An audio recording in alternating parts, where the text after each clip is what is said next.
പരിശുദ്ധ കന്യകാമറിയമേ, എന്നെ നയിക്കണമേ.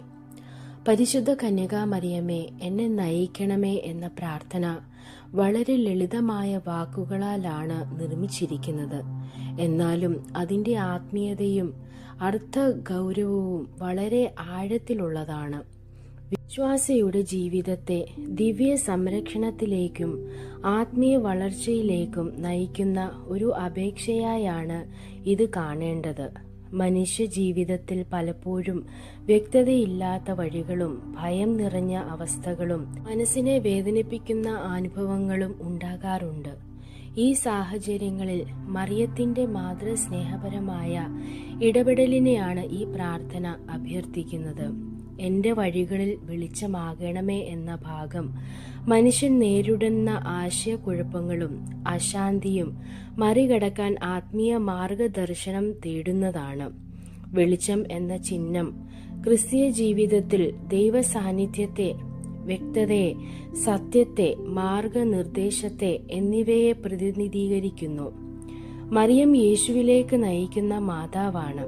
അതുകൊണ്ട് അവളെ വെളിച്ചമാകാൻ അഭ്യർത്ഥിക്കുന്നത് ജീവിതത്തിലെ തെറ്റായ വഴികളിൽ പെടാതെ സത്യത്തിന്റെ വഴി തിരഞ്ഞെടുക്കാൻ സഹായിക്കണമെന്നുള്ള ഹൃദയവാഞ്ഛയാണ്.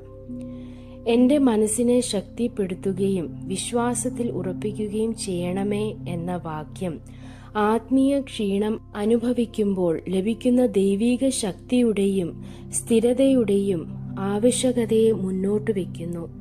വിശ്വാസ ജീവിതത്തിൽ ഉയർച്ച താഴ്ചകൾ പതിവാണ്. ചിലപ്പോൾ പരീക്ഷണങ്ങൾ മനസ്സിനെ ക്ഷീണിപ്പിക്കാം.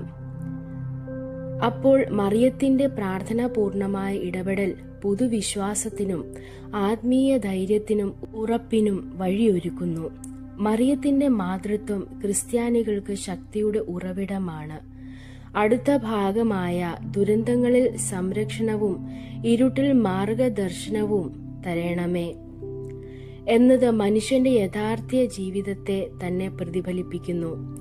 ആരോഗ്യ പ്രശ്നങ്ങൾ, കുടുംബ സമസ്യകൾ, സാമ്പത്തിക ബുദ്ധിമുട്ടുകൾ, മാനസിക സമ്മർദ്ദങ്ങൾ എന്നിവ പലപ്പോഴും ദുരന്തങ്ങൾ എന്നതിൽ ഉൾപ്പെടാം. ഏത് സമയത്തും ഏത് സാഹചര്യത്തിലും ദൈവമാതാവിന്റെ സംരക്ഷണം തേടുന്നത് ക്രിസ്തീയ വിശ്വാസത്തിന്റെ ശക്തിയാണ്. ഇരുട്ട് എന്ന പദം മാനസിക അജ്ഞത, ദുഃഖം, ഭയം, സംശയം എന്നിവയ്ക്കുള്ള പ്രതീകമാണ്. അത്തരത്തിലുള്ള ഇരുട്ടിനെ മറികടക്കാൻ മറിയം യേശുവിലേക്ക് നയിക്കുന്ന വിശ്വസ്തമായ പ്രകാശവതിയാണ്. അവസാന വാക്കായ